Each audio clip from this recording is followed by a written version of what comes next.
wassalamu ala asyrafil anbiya'i wal mursalin wa ala alihi wa ashabihi ajma'in, amma ba'du. Kepada yang terhormat Ibu Kepala Sekolah SMP Negeri 1 Pusat Hulu, kepada yang terhormat penyaji aksi nyata modul 1.4 budaya positif Pak Srianto, kepada yang terhormat hadirin sekalian Bapak Ibu Dewan Guru yang telah berhadir pada siang hari ini.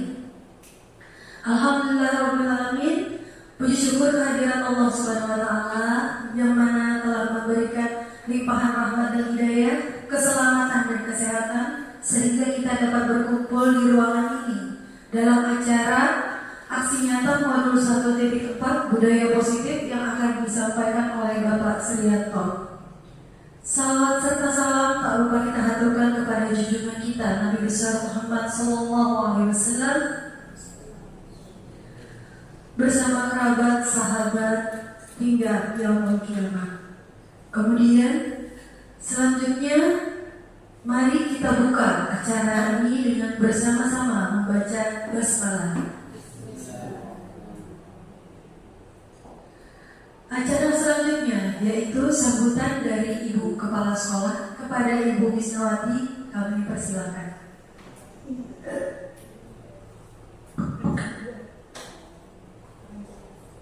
Ya, terima kasih kepada Ibu Acara yang telah memberikan kesempatan kepada kami untuk memberikan sambutan terkait kegiatan kita pada hari ini. Assalamualaikum warahmatullahi wabarakatuh. Alhamdulillah, alhamdulillahirobbilalamin, wassalatu wassalamu ala rasulillah sayyidina Muhammadin wa ala alihi wa sahbihi ajma'in. Yang kami hormati Bapak Dewan Guru, terkhusus Bapak Srianto SPD ya, selaku pelaku kegiatan aksi nyata untuk 1.4 yang terkait dengan menyebarkan pemahaman dan penerapan budaya positif. Nah baik Bapak Ibu, alhamdulillah kita kembali menjadikan puji syukur kita kepada Allah Subhanahu wa Ta'ala yang mana pada hari ini alhamdulillah kita masih diberikan kesempatan, kesehatan, waktu ya sehingga kita bisa berkumpul di ruangan ini ya. Nah dalam rangka kegiatan terkhusus untuk CGP mungkin jalur guru-guru yang ada di sekolah kita. Nah salam dan salam juga kita sampaikan ke ibu kita yang bersama Rasulullah SAW kepada keluarga beliau, para sahabat dan juga yang hormati. Ya baik Bapak Ibu yang kami hormati ya, dalam kegiatan hari ini kami atas nama kepala sekolah di Negeri 1 Pusat Hulu ini memberi apresiasi yang luar biasa ya terkait dengan JGP yang ada di sekolah kita. Nah hari ini akan dilaksanakan penyampaian terkait aksi nyata ya. Nah jadi mungkin kegiatan ini sangat manfaat kepada kita nanti. Nah terkhusus mungkin bisa diimbaskan dengan guru-guru yang mungkin nanti ada CGP berikutnya ya, dan umumnya juga kepada guru-guru yang lain yang ada di sekolah kita. Nah, mudah-mudahan kegiatan ini ada manfaatnya bagi imbas yang lebih baik lagi ya terkait aksi nyata ini. Nah mungkin nanti juga bisa kita diskusikan sama-sama terkait apa aksi nyata ini ya. Nah mungkin nanti Pak Srianto selaku pelaku kegiatan hari ini hanya bisa memberikan pencerahan kepada kita semua. Nah jadi intinya kami sebagai kepala sekolah yang memberikan apresiasi yang luar biasa terkait dengan kegiatan hari ini. Kami harap ini bisa menjadi pembelajaran kita semua ya, untuk kedepannya lebih baik lagi pembelajaran di sekolah dan bisa meningkatkan mutu kualitas di sekolah kita ini. Ya mungkin itu pengantar kami ya. Jadi sekali lagi kami juga mengucapkan terima kasih ya kepada kawan-kawan yang hadir hari ini ya untuk ikut serta dalam kegiatan hari ini. Mudah-mudahan kegiatan hari ini bisa kita laksanakan dengan baik nanti sampai akhir kegiatan hari ini. Nah demikian yang bisa kami sampaikan ya, terima kasih atas perhatiannya. Saya mohon maaf ya, mengakhiri wabillahi taufiq wal hidayah. Assalamualaikum warahmatullahi wabarakatuh.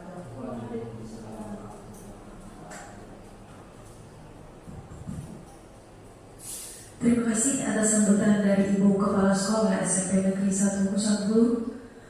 Acara selanjutnya yaitu penyampaian materi inti yang akan disampaikan langsung oleh Bapak Srianto selaku CGP yang akan menyampaikan tentang aksi nyata modul 1.4 menyebarkan pemahaman dan pengalaman penerapan budaya positif. Kepada Bapak Srianto kami persilakan.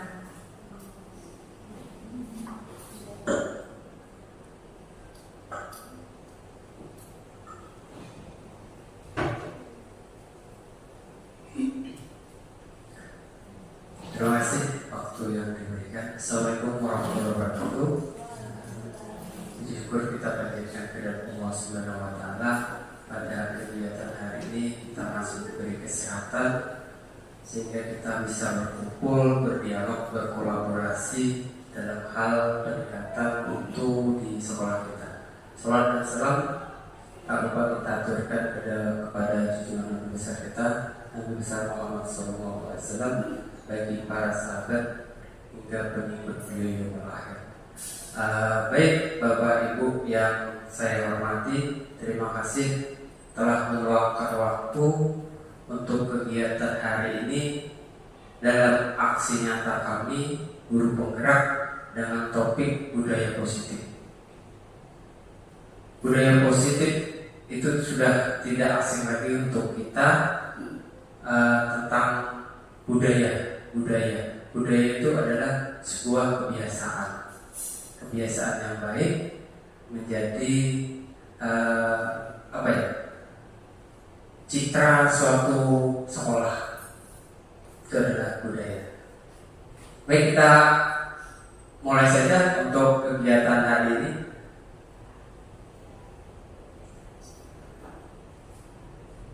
Di sini saya tidak melajari, tapi kita saling berkolaborasi, saling memahami apa itu budaya positif. Ya, jadi saya juga belajar di sini, juga pengen pengimbasan terhadap guru-guru yang lain. Mudah-mudahan nanti ada manfaatnya ke depannya, khususnya di sekolah kita. Pokok pembahasan untuk kegiatan hari ini ada 5 tentang budaya positif. Yang pertama ada disiplin positif, yang kedua ada nilai kebajikan dan keyakinan kelas, yang ketiga adalah posisi kontrol kita sebagai guru, kemudian ada kebutuhan dasar manusia, yang kelima ada segitiga restitusi. Ya, jadi kelima 4 poin ini nanti kita jabarkan sehingga kegiatan rangkaian budaya positif bisa berjalan dengan baik.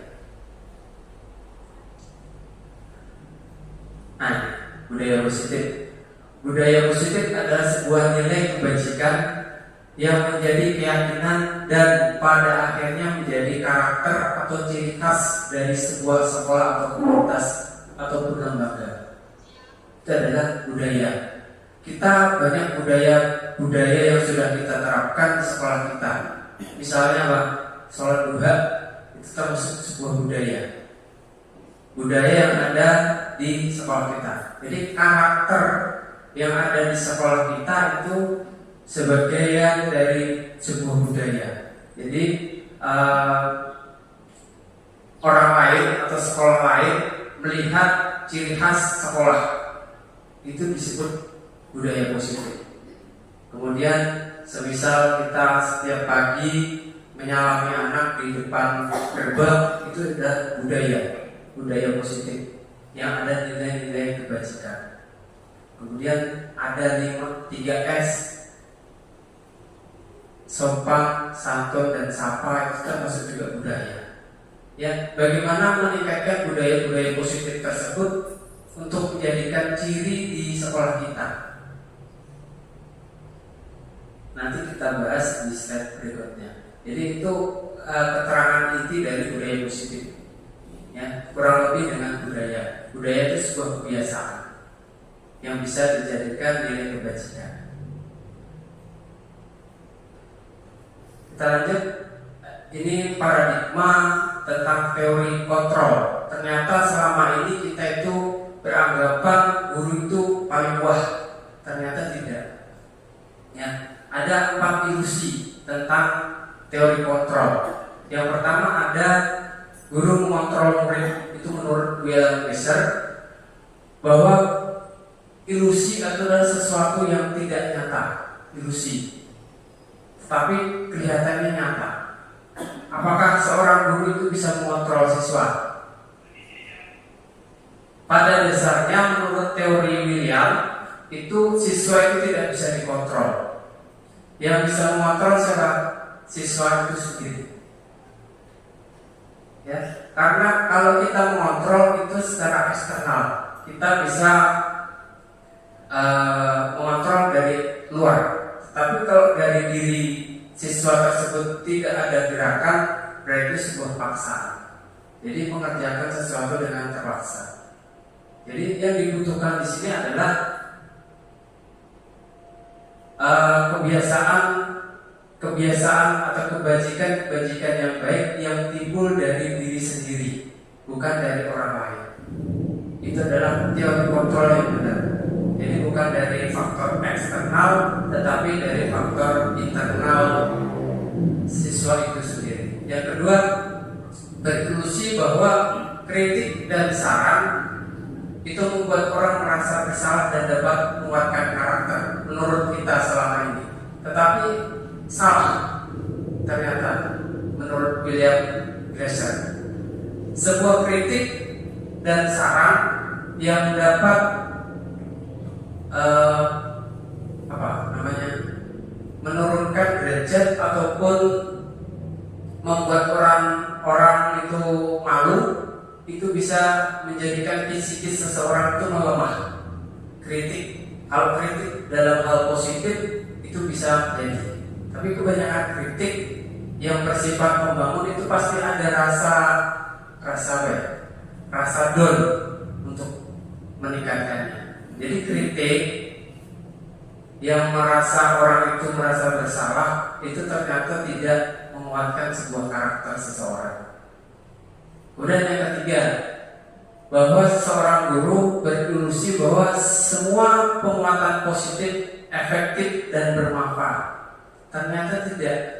Kita sering melakukan hal-hal yang kita anggap positif, ternyata tidak dianggap positif bagi orang lain. Karena kebutuhan seseorang itu berbeda. Kita beranggapan baik, belum tentu dianggap orang baik. Yang keempat, ilusi bahwa orang dewasa memiliki hak untuk memaksa.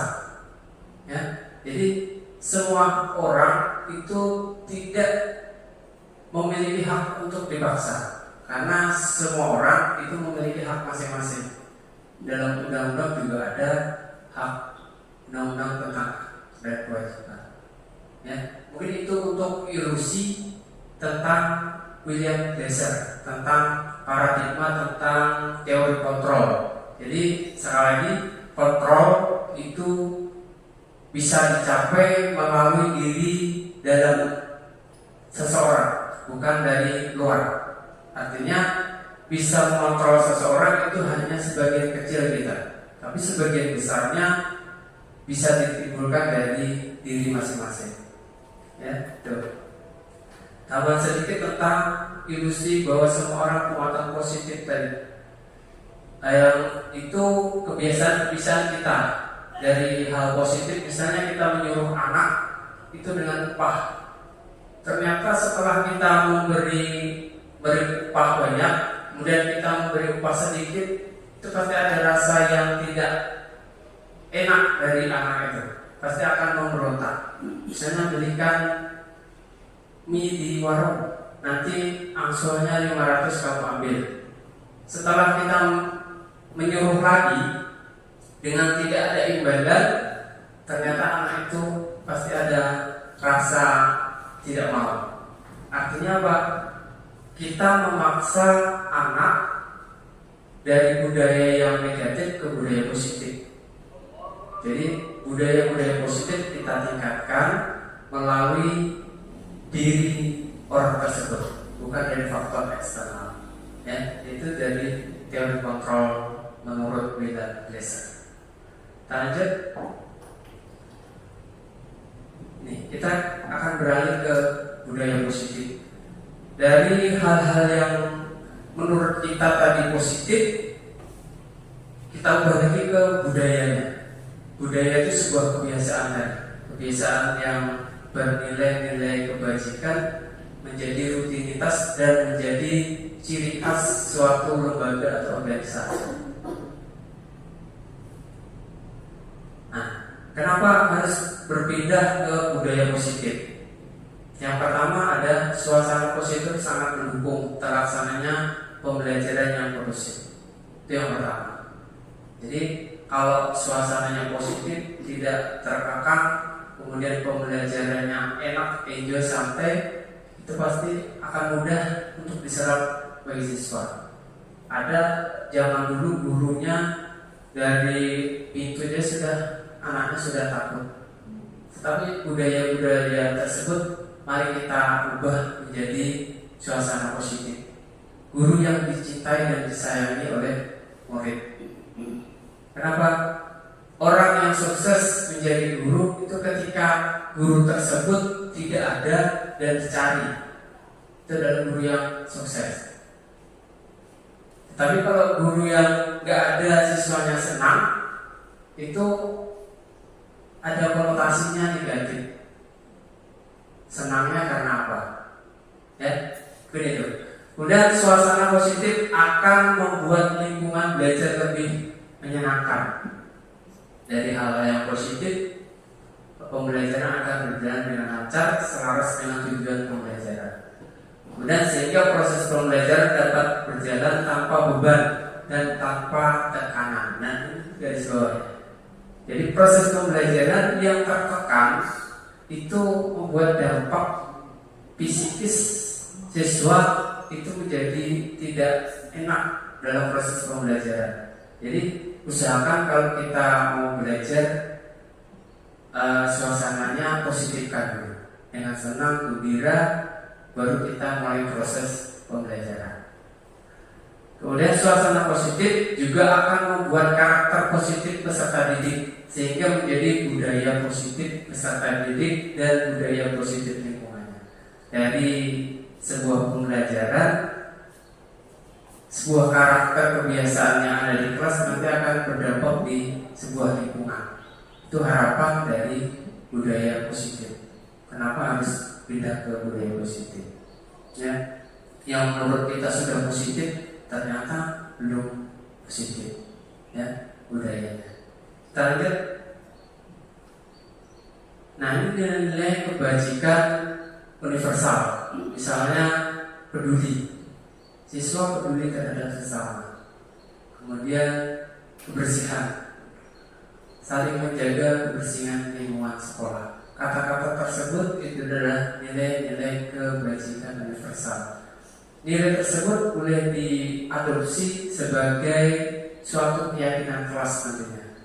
Ya, nanti di dalam keyakinan kelas kita bahas apa kata-kata yang tidak boleh dalam suatu keyakinan kelas. Yang misalnya dilarang, itu kan konotasinya negatif. Kita positifkan kata-kata yang negatif tadi. Jadi itu nilai-nilainya ya, nilai-nilai kebajikan universal. Kita lanjut. Apa makna dari sebuah disiplin? Kita memaknai disiplin itu seperti peraturan yang harus ditaati. Ternyata tidak seperti itu. Ya. Menurut bahasa Latin, disiplin itu artinya belajar. Nah, belajar bukan sebuah peraturan yang harus ditaati dan dipatuhi. Ya, belajar. Belajar dari mana? Dari belajar disiplin positif. Ya. Jadi konotasi dengan disiplin diri dari murid-murid dan Plato, kalau itu menurut Plato. Kemudian disiplin diri membuat orang menjadi potensinya menuju sebuah tujuan apa yang dihargai. Namun dalam budaya kita, makna kata disiplin telah berubah menjadi suatu yang dilakukan seseorang pada orang lain untuk mendapatkan kepatuhan atau peraturan. Ya, jadi konotasi peraturan kita ubah menjadi sebuah pembelajaran. Kemudian kecenderungan umum menghubungkan kata disiplin dengan ketidaknyamanan, bukan dengan apa yang dihargai atau apa yang mencapai suatu tujuan yang mulia. Itu konotasi dari kata disiplin. Jadi kata disiplin jangan lagi dikatakan sebuah aturan. Jadi sebagai proses pembelajaran dari hal positif, dari hal negatif ke hal positif. Itu sebuah makna dari kata disiplin. Kita lanjut. Nah, disiplin positif. Pendekatan yang digunakan untuk mendidik anak itu melakukan kontrol diri dan pembentukan kepercayaan diri. Jadi concernnya kita mengubah seseorang itu dari pendekatan-pendekatan yang sesuai dengan kodrat dari siswa tersebut. Di situ kita belajar kodrat alam dan kodrat zaman. Kodrat alam itu apa? Kondisi yang ada pada diri anak tersebut. Misalnya, anak tersebut tidak bisa menghitung 1 sampai 10. Bagaimana cara kita untuk melatih anak tersebut untuk bisa berhitung? Cari solusi yang termudah. Kesukaan mereka itu apa? Misalnya main bola. Dari main bola tersebut suruh membawa bola 10. Suruh hitung bola tersebut. Dari kesukaan mereka, dia akan belajar ke proses pembelajaran tersebut. Kan kita beragam peserta didik kita, kesukaan mereka itu berbeda dan beragam. Jadi proses pembelajaran yang berdiferensiasi sesuai dengan kebutuhan peserta didik. Kita tidak bisa memaksakan peserta didik itu harus pintar matematika, bahasa Inggris dan sebagainya. Tidak bisa kita samakan seperti itu. Jadi seluruh siswa memiliki keragaman yang berbeda-beda. Ya. Tentang disiplin positif, yang pertama ada tanpa kekerasan dan tanpa ancaman melahirkan komunikasi tentang perilaku secara efektif antara guru dan peserta didik. Itu kemauan tentang kedisiplinan yang positif. Ya. Jadi tanpa kekerasan, misalnya anak itu terlambat, tidak disuruh lari 10 kali. Ya, tidak disuruh lari 10 kali atau membersihkan WC. Itu konotasinya masih negatif. Misalnya anak terlambat, bagaimana kalau kita suruh membaca Al-Quran atau suruh membaca buku pelajaran mereka? Jadi konotasi negatif pindah ke konotasi yang positif. Jadi hukuman misalkan jangan diadakan lagi. Ya. Yang kedua, peserta didik diajarkan untuk memahami konsekuensi dari perilaku mereka. Jadi nanti kita belajar di keyakinan kelas. Kalau ini tidak boleh, apa konsekuensinya? Ya. Yang ketiga, menumbuhkan kesadaran serta membudayakan peserta didik untuk melakukan sesuatu tanpa sogokan. Tadi yang saya contohkan tadi, misalnya suruh menukar air minum atau air apa, tanpa imbalan dari hati anak itu mau melakukan, itu yang baik. Tetapi kalau kita menyuruh harus ada embel-embelnya, itu konotasinya masih negatif. Ya, itu untuk yang ketiga. Kita lanjut. Nah, ini seluruh rangkaian disiplin positif itu masuk ke dalam profil pelajar Pancasila. Kalau seseorang sudah menjalankan disiplin positif, diharapkan 6 nilai dari profil pelajar Pancasila sudah tercover. Yang pertama, beriman dan bertakwa kepada Tuhan Yang Maha Esa. Artinya orang yang disiplin itu taat. Kalau orang Islam itu iman dan takwa, menjalankan kewajiban dan menjauhi segala larangan. Itu sudah masuk ke kategori 1. Orang yang disiplin positif diharapkan bisa mandiri. Artinya tanpa disuruh dia bisa bekerja. Yang ketiga, bernalar kritis. Artinya orang yang sudah disiplin itu diharapkan memiliki ide-ide yang cemerlang untuk menghasilkan sebuah karya. Yang selanjutnya, berkebinekaan global. Berhubung kita banyak adat istiadat, kita saling menghormati. Kemudian yang selanjutnya adalah gotong royong. Gotong royong bukan konotasinya kita bekerja sama kerja bakti, tidak. Tetapi kita konotasinya adalah saling berkolaborasi, gotong royong itu, ya, bergotong royong. Kemudian kreatif, kalau sudah disiplin positifnya mantap, diharapkan kreatif. Tidak harus kita pelajari, anak itu sudah dapat, maunya seperti itu, ya. Itu dari hasil disiplin positif tadi. Nih, menurut Ki Hajar Dewantara, ya, menyatakan bahwa di mana ada kemerdekaan, disitulah harus ada disiplin yang kuat. Artinya bila mana orang itu mau disiplin, itu pasti ada merdeka. Dikatakan merdeka ketika orang tersebut sudah menata diri untuk disiplin dari diri sendiri, bukan dari faktor luar. Ya, jadi disiplin kita sendiri yang mewajibkan kita dengan sekeras-kerasnya. Tetapi semua itu sama. Sebab jikalau kita tidak cakap melakukan self disiplin, wajiblah penguasaan lain disiplin kita, diri kita. Dan peraturan demikian itulah harus di dalam suasana yang merdeka. Itu menurut Ki Hajar Dewantara tahun kelima, cetakan kelima tahun 2013. Ya.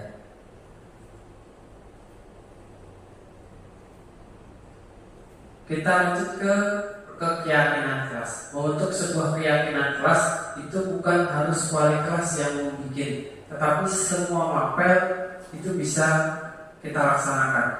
Misalnya mapel bahasa berbeda dengan mapel TIK. Keyakinan kelasnya berbeda karena pengajarnya berbeda. Boleh. Tetapi kalau dalam keyakinan kelas itu ada ditempel untuk keyakinan kelas mereka sendiri, itu juga boleh.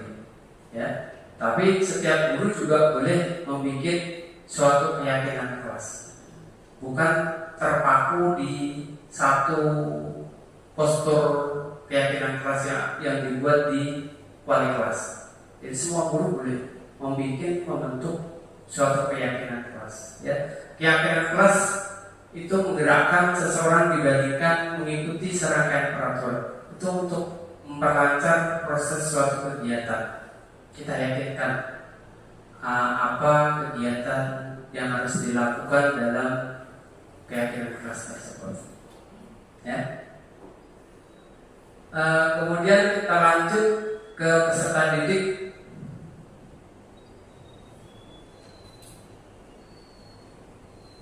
Peserta didik membacakan keyakinan yang telah mereka sepakati. Setelah keyakinan itu dibikin setiap peserta didik, kemudian ditempel di dinding ataupun di papan tulis, kemudian kita sortir atau kita pilih.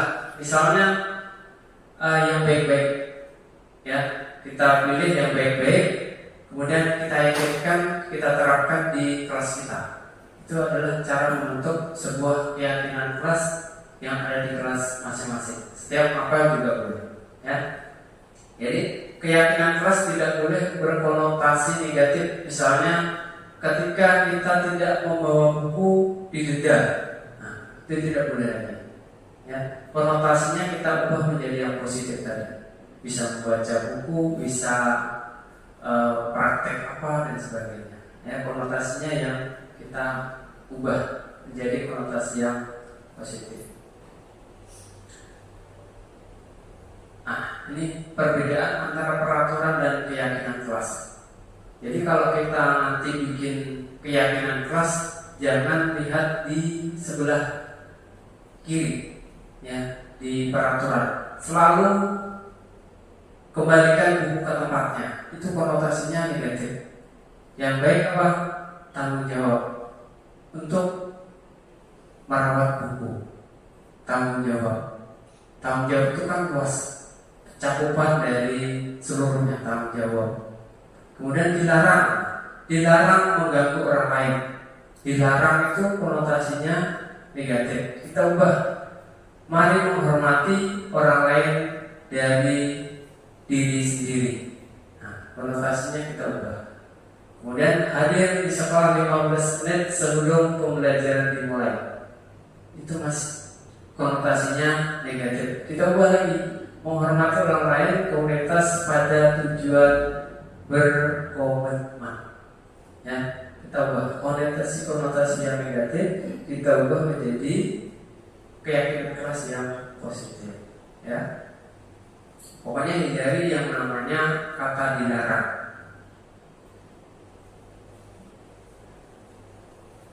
Ini contoh keyakinan keras, misalnya dari kata hormat.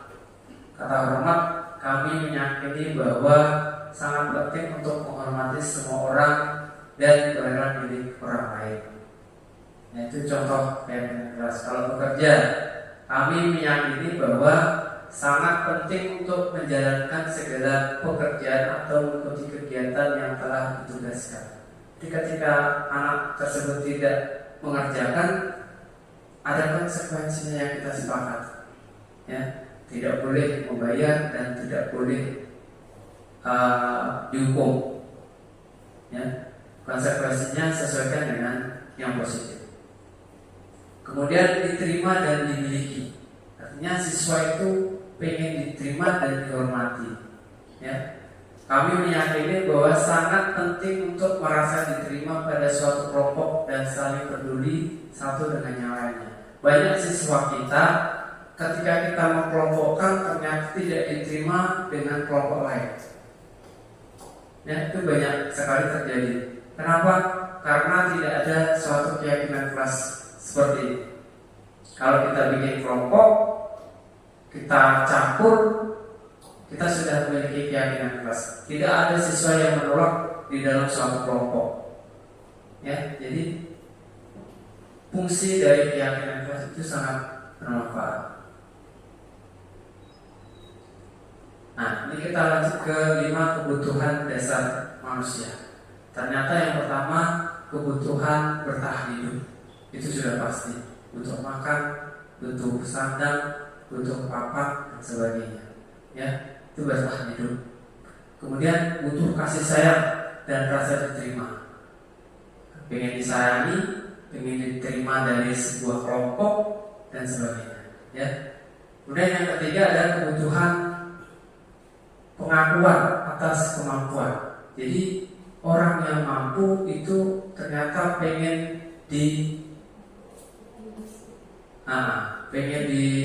diambung. Artinya seseorang itu pengen diberi pengakuan atas kemampuan yang ada. Ya. Yang keempat, kebebasan atau kebutuhan akan pilihan. Jadi siswa itu tidak bisa kita kekang dalam suatu proses pembelajaran, tetapi sesuai dengan kebutuhan siswa tersebut. Makanya kalau di kelas 7 kita ada namanya assessment. Tujuannya ya. Yang kelima, kesenangan, kebutuhan untuk merasa senang. Jadi kalau sudah kelima kebutuhan tersebut terpenuhi, proses pembelajaran akan berjalan lancar dan menyenangkan.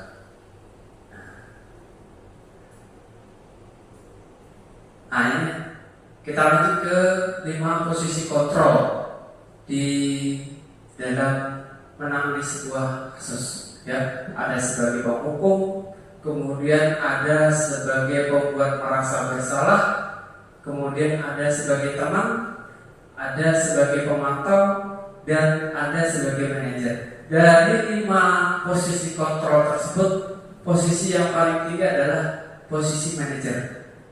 Jangan sampai kita memposisikan sebagai penghukum. Nanti kita lihat cuplikan video bagaimana cara penerapan posisi kontrol baik untuk menangani sebuah siswa. Ya, kita lihat.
buat para bersama. Naren!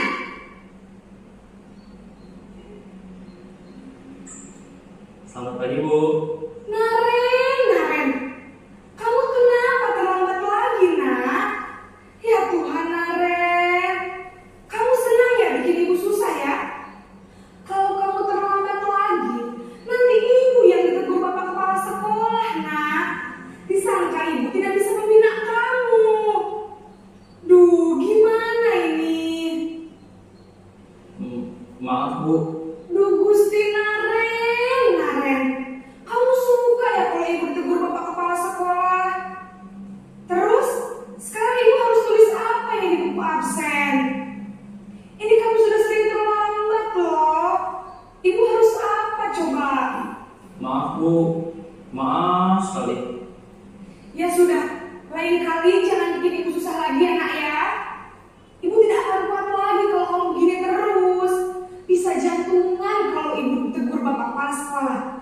Sana cepat ke kelas. Maaf ya, Bu. Maaf sekali. Nah, merasa bersalah. Ini posisi seperti kontrol bagi teman.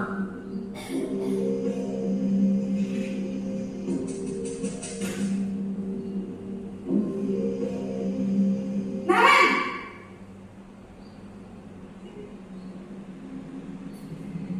Selamat pagi, Bu.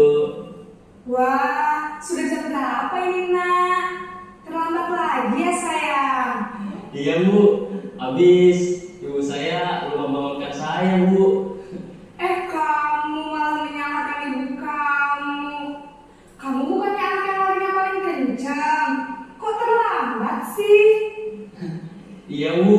Saya memang terlambat bangun tadi. Jadi, biarpun saya lari kencang, tetap gak kekejar, Bu. Ya sudah sana. Nanti lain kali larinya lebih kencang lagi ya. Biar gak terlambat lagi. Bikin senang ibu. Demi ibu. Bisa kan? Bisa lah, Bu. Ya sudah sana masuk kelas. Ibu beresin urusan absen kamu. Kamu ini ada-ada saja.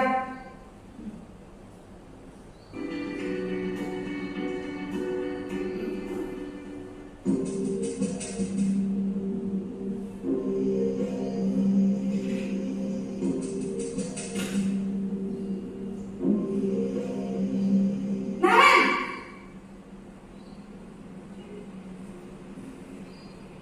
Selamat pagi, Bu.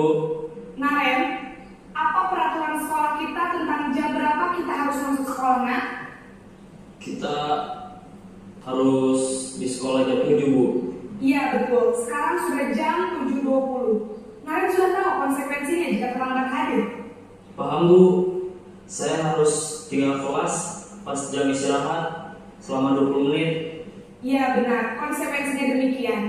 Jadi nanti jam 9.30 pas istirahat, kamu harus tinggal di kelas, kerjakan tugas tambahan untuk ketertinggalan kamu, ya? Baik, Bu.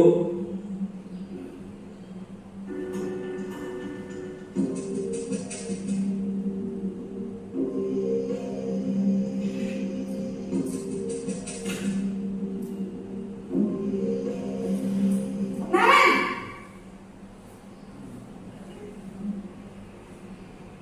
Selamat pagi, Bu. Selamat pagi, Naren. Maaf, Bu. Saya terlambat. Iya, sekolah masuknya jam 7, sekarang sudah jam 7.20. Jadi sekarang bagaimana ini, Naren? Maaf, Bu. Saya lupa setel alarm saya semalam.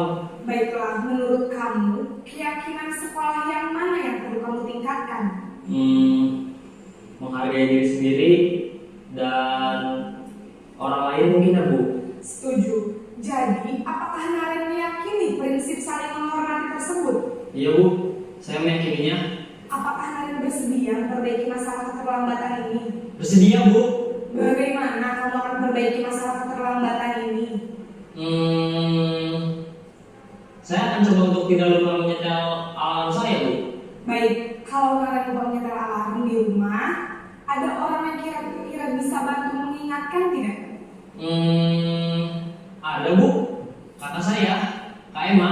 Ada lagi selain Kak Emma? Selain Kak Emma, ada ibu saya. Baik, jadi yang mengingatkan Naren adalah Kak Emma dan ibu kamu ya.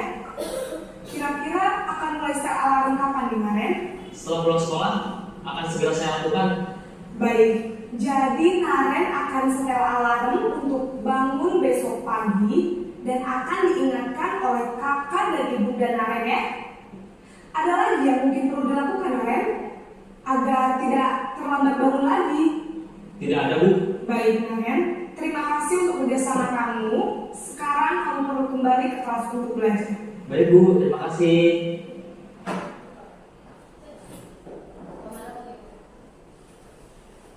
Nah, dari 5 posisi kontrol tersebut, mana adegan yang paling baik tadi? Dari posisi 1 sampai nomor 5. Di posisi mana? Posisi yang sering dilakukan ternyata nomor 1. Tapi melihat dari video tersebut, mana yang paling baik? Dari posisi manajer, ternyata anak kalau kita keras itu ternyata takut, tambah nyalinya cium, takut ya, dan semakin melawan. Dan ketika kita imigrasi, ternyata takut. Sebagai teman juga agak terbuka, cuma masih levelnya masih agak kurang. Sebagai pemantau tadi juga masih sedikit tambahan. Yang posisi yang paling baik adalah sebagai manajer, ya, membuat anak itu bersalah dan bisa merubah dari posisi negatif ke posisi positif. Ya, kita ada sedikit dulu. Ya, semua Bapak Ibu saya minta berdiri, tidak bernyanyi, cuma menggerakkan saja. Ya, tidak bernyanyi. Silakan Bapak Ibu berdiri. Nama speaking adalah konsentrasi. Kalau Bapak Ibu tidak konsentrasi, berarti tidak sama seperti apa yang saya peragakan. Ya, misalnya tangan ke samping, tangannya ke samping. Kalau tangan ke atas, berarti tangannya ke atas. Kalau tangan ke depan, berarti tangannya di depan. Ya, kita mulai. Ya. Tangan ke samping, tangan ke atas, tangan ke depan. Saya kita konsentrasi. Siap. Tangan ke atas, tangan ke bawah. Ya, konsentrasi artinya ya. Apa yang saya sampaikan berarti sesuaikan, tidak mengikuti gerakan saya ya. Yang kedua, ikuti gerakannya ya. Kalau saya terputar stop ya. Terputar stop gitu. Siap, tangannya diputar-putar, siap ya. Terputar tangannya. Stop. Ya, lagi. Terputar stop. Pegang dahu. Dahu. Iya, Orang yang siap, ya, lagi. Konsentrasi siap. Putar. Stop. Stop. Putar. Pegang hidung. Iya, artinya Anda masih konsentrasi. Terima kasih, tepuk tangan. Ya, melatih konsentrasi. Kita lanjut, masih sedikit pembahasan kita tentang budaya muslim. Nah, yang selanjutnya adalah segitiga institusi. Untuk menangani kasus itu kita pakai segitiga institusi. Kita, kalau saya umpamakan, kita itu seperti dokter. Kalau dokter itu ada diagnosis. Kalau kita menanganinya pakai segitiga institusi. Ya, kalau dokter memberi resep yang benar, akan sembuh sebuah penyakit. Kalau kita menangani sebuah siswa dengan benar, siswa tersebut juga menjadi lebih positif. Sama kurang lebih seperti dokter kita. Yang pertama adalah menstabilkan identitas. Artinya apa? Kita menanyakan misalnya sebuah pertanyaan. Kamu bukan satu-satunya orang yang melakukan kesalahan ini. Bapak juga pernah melakukan hal yang sama seperti kalian. Artinya menstabilkan, tidak memanasi atau mengompori. Ya. Kemudian setiap orang pasti pernah mengalami kesalahan. Artinya meredam sebuah hal yang negatif tidak memanas lagi. Kemudian yang kedua itu ada validasi tindakan. Nanti kita bahas di sebelahnya. Yang ketiga ada menanyakan keyakinan. Ya, kita bahas satu persatu.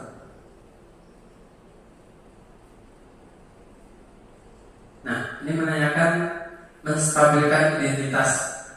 Pada tahap ini guru akan menyampaikan bahwa membuat kesalahan adalah bagian dari proses belajar. Hal ini dimaksud untuk menggeser identitas murid dari identitas gagal ke identitas sukses. Itu dari menstabilkan identitas. Dia tadi menanyakan, Bapak juga pernah melakukan hal sama seperti kamu, menstabilkan. Kemudian kita lanjut yang kedua, validasi tindakan yang salah. Pada tahap ini guru harus memahami bahwa setiap perilaku karena ingin berupaya memenuhi suatu kebutuhan tertentu, sehingga guru akan menggeser pemikiran stimulus respon menjadi proaktif. Guru juga akan menyampaikan pertanyaan dengan nada suara tidak menghakimi atau memojokkan.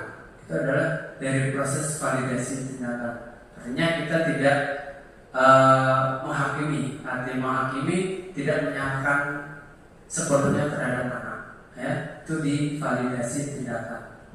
Yang ketiga, menanyakan keyakinan. Keyakinan apa yang sudah diterapkan di kelas. Pada tahap ini terakhir akan tampak bahwa murid akan termotivasi secara intrinsik dari dalam diri saat perilaku tersebut divalidasi dan identitas sukses telah stabil. Maka murid telah siap mengiyakan keyakinan dengan tindakan yang salah tadi. Jadi dari hal positif, dari hal yang negatif ke hal yang positif sesuai dengan yang diyakini tadi. Kita lanjut. Habis. Ya. Terima kasih. Mungkin ada sedikit kita berkolaborasi tentang sebuah pertanyaan ini. Saya minta tanggapan dari semua rekan-rekan guru bisa menjawab dari apa yang saya sampaikan di depan itu. Apa yang harus kita lakukan untuk membangun budaya positif di sekolah kita terutama. Ya, apa yang harus dilakukan? Saya minta komen atau masukan dari rekan-rekan. Kemudian yang kedua, apa konsep budaya positif yang berpihak pada murid? Konsepnya seperti apa? Budaya positifnya seperti apa yang berpihak pada murid? Yang ketiga, untuk memelihara keberagaman budaya di sekolah, tindakan apa yang dapat dilakukan? Karena di setiap sekolah pasti memiliki bermacam-macam etnis dan budaya. Ya. Yang pertama, silakan minta tanggapan dari Bapak Ibu. Kedua dan ketiga. Ya. Silakan kalau ada yang langsung bisa menjawab, boleh menanggapi tentang 3 pertanyaan tersebut. Boleh diacak. Oh, silakan.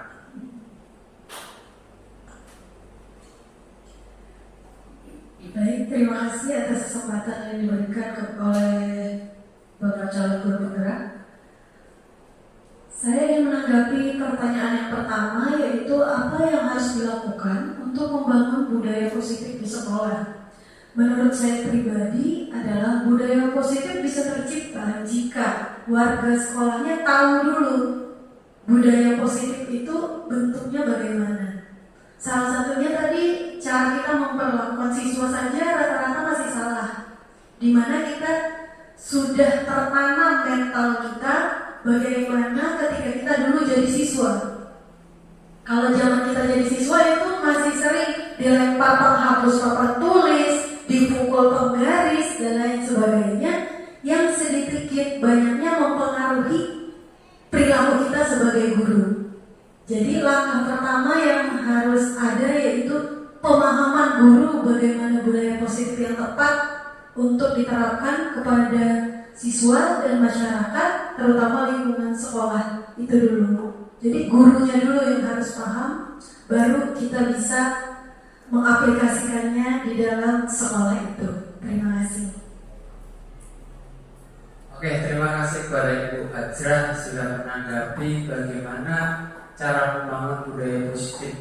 Ibu Hajrah menanggapi bahwa budaya positif itu dimulai dari gurunya. Gurunya yang tahu dulu bagaimana budaya positif itu. Ya, banyak cara-cara yang kita lakukan ternyata masih banyak yang salah. Ya, ada lagi yang lain, Pak Sarwono ataupun Ibu yang lain tentang nomor 1. Ada tanggapan? Ibu Nur Asya? Ada?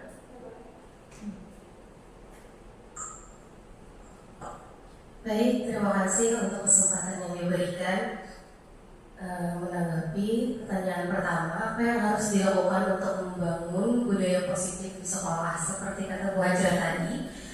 Sebelum ada aplikasi ke murid, sebaiknya gurunya juga harus tahu seperti apa.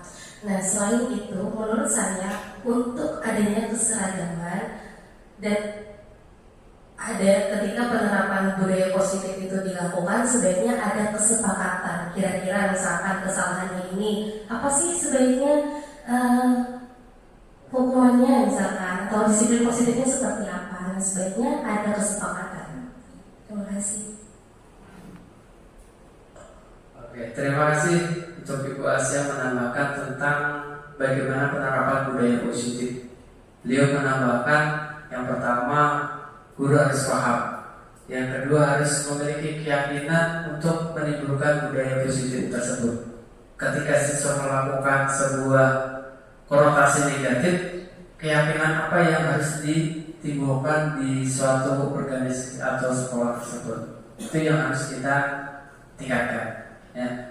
Kemudian untuk yang nomor 2 dan nomor 3, ada yang bisa menambahkan apa konsep budaya positif yang berpihak pada murid? Konsepnya seperti apa? Yang tidak memojokkan murid, yang tidak menghiraukan anak ABK, semua adalah berpusat pada murid, tidak membeda-bedakan sesuai dengan kebutuhan siswa tersebut. Misalnya seperti apa? Konsep budayanya seperti apa? Bisa Ibu Kepala Sekolah? Ya, terima kasih atas kesempatannya ya. Ya baik, nah terkait dengan konsep budaya positif yang berpihak kepada murid ya. Kalau menurut pendapat Ulum, nah ini supaya itu betul-betul berpihak pada siswa atau murid. Nah, alangkah bagusnya kita tanyakan kepada siswa, kira-kira yang bernilai positif yang harus kita budayakan itu apa? Menurut siswa dulu ya, karena kan ini intinya berpihak kepada siswa. Nah, jadi dari segi apa kendalanya kepada siswa untuk melakukannya, nah kemudian motivasinya untuk melakukannya, nah itu kan dari siswa sudah tahu berarti. Kalau kita tanyakan dulu apa kira-kira budaya yang perlu kita kembangkan di sekolah itu, mungkin itu Pak. Terima kasih kepada Ibu Bisna sudah menambahkan dari budaya positif untuk penerapan di sekolah. Ya, mungkin ada lagi tambahan dari yang lain, dari nomor 3 atau nomor 1 boleh. Silakan Bapak ataupun Ibu ada yang menambahkan. Kalau nggak ada, bagaimana cara yang tadi, cara meningkatkan budaya positif, gerakan-gerakan apa yang seharusnya kita lakukan untuk sekolah kita? Budaya itu ciri untuk sekolah kita. Misalnya kita sudah melaksanakan sholat 2 tiap pagi, itu adalah budaya. Apakah ada lagi kegiatan-kegiatan budaya yang lain untuk peningkatan sekolah kita? Budaya yang baik menjadi nilai-nilai. Jadi seseorang itu bisa memandang sekolah kita itu memiliki karakter. Ya, karakter atau budaya positif tadi, bukan di sholat saja, tetapi di sosial budaya juga boleh. Mungkin ada tambahan yang lain tentang budaya positif sekolah kita untuk meningkatkan budaya tadi, atau ada yang ditanyakan tentang budaya positif tadi. berkaitan dengan budaya bersih ataupun penanganan kontrol terhadap siswa. Silakan. Kalau Bapak Ibu sudah merasa benar tentang menangani siswa, tentang 5 kontrol tadi, itu sudah paham berarti, ya, tentang konsep kontrol tadi sampai manajer. Kebanyakan posisi kita masih di posisi 1 tadi, seperti posisi 1 tadi ya, posisi 1.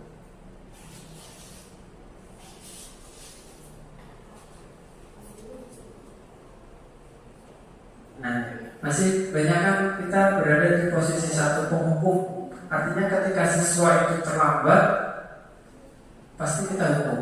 Membersihkan WC, membersihkan halaman, itu bagus. Cuma level terendah untuk teori kontrol, posisi kontrolnya paling rendah.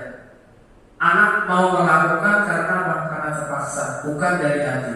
Oh, saya membersihkan karena hukuman, bukan dari hati mereka. Yang dimau apa? Manajer tadi.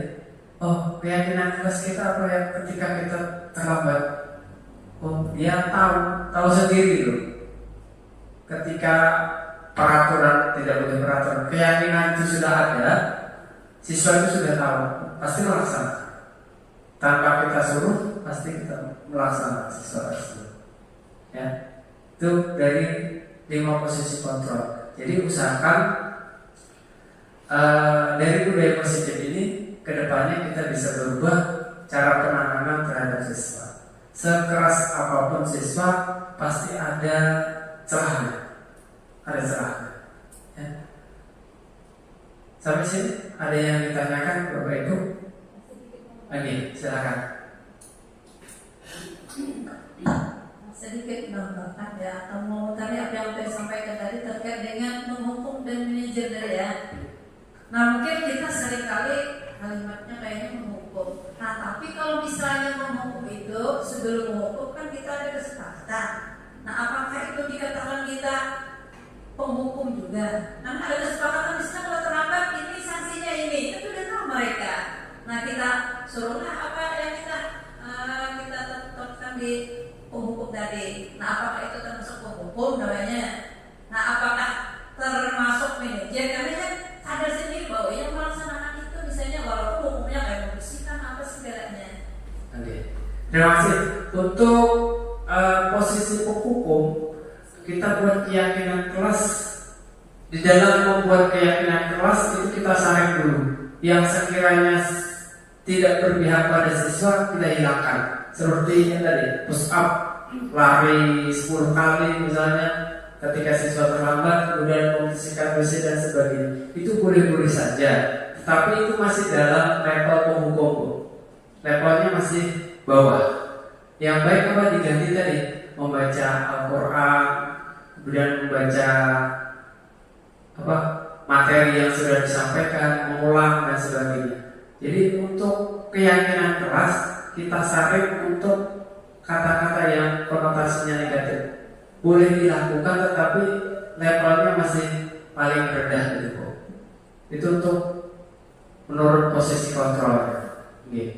Kalau misalnya kita menerapkan supaya budaya bersih, efeknya supaya kebersihan, apa tidak boleh? Kalau budaya bersih itu boleh-boleh saja sesuai dengan keyakinan yang sudah kita sepakati. Tapi ingat, dalam konotasi membuat sebuah keyakinan itu diharapkan semuanya sepakat. Jadi ketika siswa itu melakukan, itu tidak dari eksternal lagi, tapi sadar dari diri sendiri. Kalau kita sepakat, kalau terlambat 5 menit membersihkan sampah, boleh-boleh saja, itu termasuk dalam kategori rendah itu tadi. Tetapi kalau pengen menjadi manajer, posisi manajer itu kita cuma bisa menghimbau dari hal yang positif, dari hal yang negatif ke hal yang positif tadi. Misalnya apa tadi? Jangan mengulangi seperti itu lagi. Baiklah, Bapak memaklumi hal tersebut, tetapi jangan diulangi lagi. Kata-kata tersebut kalau tiap hari dilakukan pasti anak itu bosan. Tapi kalau kita menghukum, cuma mengambil 5 sampah terlambat nggak apa-apa, itu bukan dari hati, Bu. Ya, bukan dari hati. Maunya di dalam 5 kontrol tersebut, posisi yang paling tinggi adalah posisi yang paling 5, tumbuh dari diri, disiplin yang tumbuh dari diri murid, bukan karena keterpaksaan. Nah, mungkin itu, Bu, untuk bisa menanggapi pertanyaan Ibu tadi. Boleh saja, tapi ya tadi lemparnya. Iya. Nah terus Pak tadi lagi terkait dengan keyakinan tadi ya. Nah kalau keyakinan tadi kan semua guru mapel boleh bikin tadi ya. Nah apakah di kelas itu setiap kegiatan pembelajaran kita buat keyakinan kelas atau satu kali saja pada saat pertama atau gimana? Yang ideal itu gimana tuh? Oke. Kalau idealnya, kalau guru mapel itu 1 kali aja. Kalau kita setiap masuk bikin keyakinan kelas, itu kebanyakan waktu yang kita buat. Jadi misalnya dalam semester ini kita yakini, misalnya saya mengajar tegas, kita yakini yang pertama mengikuti pembelajaran dengan baik dan benar. Ketika seseorang berbicara tidak boleh yang lain berbicara, itu keyakinan kelas. Kemudian ketika terlambat membaca buku materi yang disampaikan oleh gurunya, itu dibikin semaksimal mungkin untuk durasi lama kalau bisa. Kalau kita setiap masuk bikin keyakinan kelas, nanti waktunya akan tersita. Kemudian di kelas juga boleh bikin untuk wali kelasnya, keyakinan untuk kebersihan dan sebagainya, itu boleh dibikin. Ya, bukan peraturan lagi kita bikin, keyakinan. Kalau sudah anak, misalnya tentang kebersihan, silakan anak-anak tuliskan keyakinan apa yang menurut Anda bisa meningkatkan kebersihan di kelas kita. Anak pasti mencatat, membuang sampah sesuai dengan tempatnya dan lain-lain. Kita pilih, kita sepakati 1, 2, dan 3 boleh. Ya, itu tentang keyakinan kelas. Jadi tidak boleh pokoknya semua hal itu harus berpihak pada peserta didik. Tidak boleh mengucilkan, tidak boleh menghukum kalau bisa. Kalau bisa. Itu mungkin, Bu. Ada yang lain tentang 5 posisi kontrol. Kalau ruang lingkupnya lebih luas lagi, Pak, yang kelas itu khususnya keyakinan sekolah gimana? Kalau keyakinan sekolah, maka kita rapatkan di seluruh forum, seluruh guru dan staf bahwa seluruh keyakinan sekolah harus dilaksanakan sesuai dengan konsekuensi yang ada. Setelah sudah terbentuk keyakinan sekolah, maka kita ikhlaskan kepada peserta didik. Jadi sinkron antara guru dan peserta didik. Ketika kita bikin keyakinan sekolah, gurunya tahu tetapi siswanya tidak tahu, maka tidak akan berjalan. Supaya berjalan gimana? Ketika sudah kita sepakati keyakinan sekolah, maka kita bebaskan ke peserta didik. Semuanya akan berjalan sesuai dengan keyakinan yang kita miliki. Yang pertama juga dengan keyakinan kelas kita semua dikumpulkan. Semuanya kalau bisa berjalan semua. Keyakinan sekolah juga, keyakinan kelas juga dibikin. Jadi semuanya akan meyakini, tidak sebagai sebuah aturan lagi. Ya, jadi semuanya berjalan. Jadi tidak ada lagi siswa yang dihukum karena terlambat lari, kemudian push up dan sebagainya. Itu boleh-boleh saja, tetapi tadi levelnya masih paling rendah. Okay. Ada lagi, Ibu, Bapak? Silakan. Terima kasih. Ini antara keyakinan dan kesepakatan. Jadi hanya kayak model merubah kalimat-kalimat. Memang untuk menjadi sekolah yang berkeyakinan itu memang susah. Sementara yang sudah berjalan, kita kalau menegur siswa, misalnya siswa dalam ada sedikit salah, kita tegur, dan besok membuat kesalahan lagi. Nah, dan contoh pertama untuk yang sering terjadi ini untuk piket kelas yang mungkin hari-hari harus dijalankan setiap siswa yang kena tugas. Itu saja sementara belum berjalan dengan maksimal. Nah, itu kita tadi kembali ke antara keyakinan bersama dengan sebuah peraturan. Nah, ini intinya memang susah untuk membuat keyakinan itu Pak. Nah, itu supaya dan keyakinan itu supaya bisa menempel di anak, kita harus mensosialisasi dengan dengan rajin itu Mas. Itu saja, terima kasih. Oke, terima kasih Pak Sarono. Menambahkan tentang keyakinan kelas, bagaimana supaya berjalan efektif dari sebuah keyakinan tersebut. Kalau kita yakin pasti menjalankan Pak Ustaz. Kalau kita misalnya agama Islam, saya contohkan agama Islam, yakin kepada Tuhan pasti menjalankan apa yang diajarkan. Misalnya sholat 5 waktu, kewajiban kan, pasti kita menjalankan. Kalau keyakinan kelas kita bikin dan kita sepakati dan kita biasakan, itu pasti akan berjalan selaras sesuai yang apa kita inginkan. Kenapa tidak berjalan grup piket sesuai dengan yang kita inginkan? Karena masih naik turun. Hari ini aktif, besok tidak aktif. Besok aktif, hari ini tidak aktif. Itu yang membuat siswa itu masih menjalankannya setengah-setengah. Ya, jadi perlu kita sepakati, perlu kita rutinkan kegiatan-kegiatan budaya positif tersebut supaya menjadi kebiasaan yang baik bagi peserta didik maupun kita sendiri. Begitu untuk tanggapan saya Pak Ustaz. Dan lagi Bu, ada satu lagi terkait keyakinan peraturan ini apa hubungannya? Karena di sekolah itu kan pada umumnya pasti ada punya peraturan akademik. Nah, di mana kita tahu peraturan akademik itu kan mengatur tentang hak dan kewajiban siswa. Nah, apakah ini bisa dikategorikan keyakinan? Kalau hak dan kewajiban kan dibahas di situ. Nah, kalau misalnya ada keyakinan, apa peraturan akademik ini tidak perlu kita buat?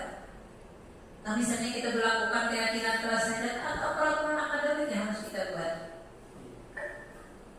Terima kasih Bu. Misalnya pertanyaan berat ini. Sebenarnya kewenangan menjawab itu levelnya lebih tinggi. Tapi saya coba untuk sedikit menjawab. Keyakinan boleh dibikin di suatu kelas diiringi dengan sebuah peraturan. Jadi tidak mengabaikan sebuah aturan yang ada, tetapi harus diimbangi sebuah keyakinan. Ya, boleh kita mengubah peraturan menjadi keyakinan.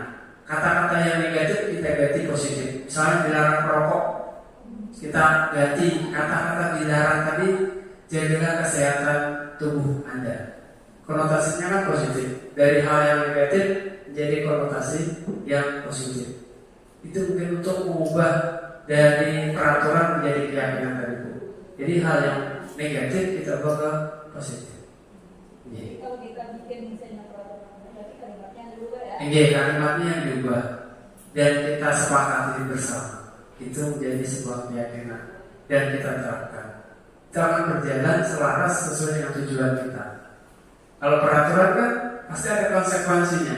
Misalnya terlambat 5 menit, konsekuensinya misalnya membersihkan halaman sekolah selama 10 menit. Itu kan sebuah peraturan. Tetapi kalau tidak aturan, negara juga tidak akan baik. Ada konotasi baik, ada konotasi negatif juga sebuah aturan itu. Tapi kalau kita menjadi pendidik, usahakan memihak seluruhnya ke peserta didik. Ya, itu untuk kegiatan tadi. Ada lagi, Ibu, Bapak? Kalau nggak ada, kita refleksi apa kegiatan yang kita dapat pada momen hari ini. Saya minta 1-2 orang untuk merefleksikan kegiatan hari ini. Ada dari Pak Sar atau Ibunya? Silakan, Bu. Apa yang didapat kegiatan hari ini? Silakan.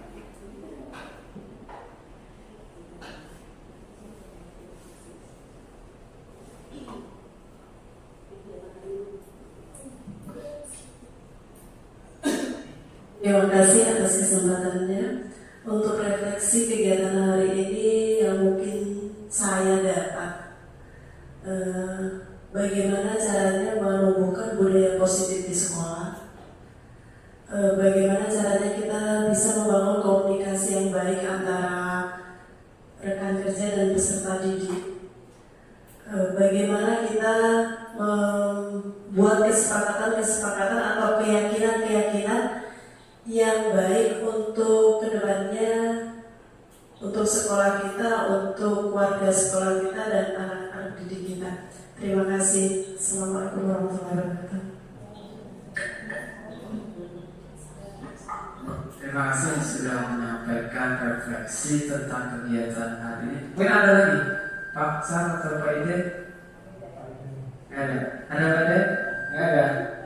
Kalau nggak ada, mohon maaf bila penyampaian materi hari ini tidak pas ataupun tidak enak di Bapak Ibu. Sekali lagi saya sebagai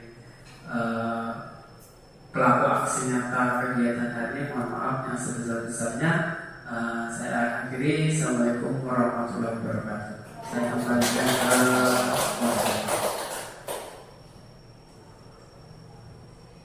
Baik, dengan demikian berakhir acara pada siang hari ini. Untuk menutup acara agar acara hari ini bisa mendapatkan berkah, rahmat dan juga ilmu yang bisa menempel lekat, kami meminta kepada Bapak Jainuri menutup dengan doa. Saya sebagai pembawa acara, saya mohon maaf. Assalamualaikum warahmatullahi wabarakatuh. إلى الفاتحة.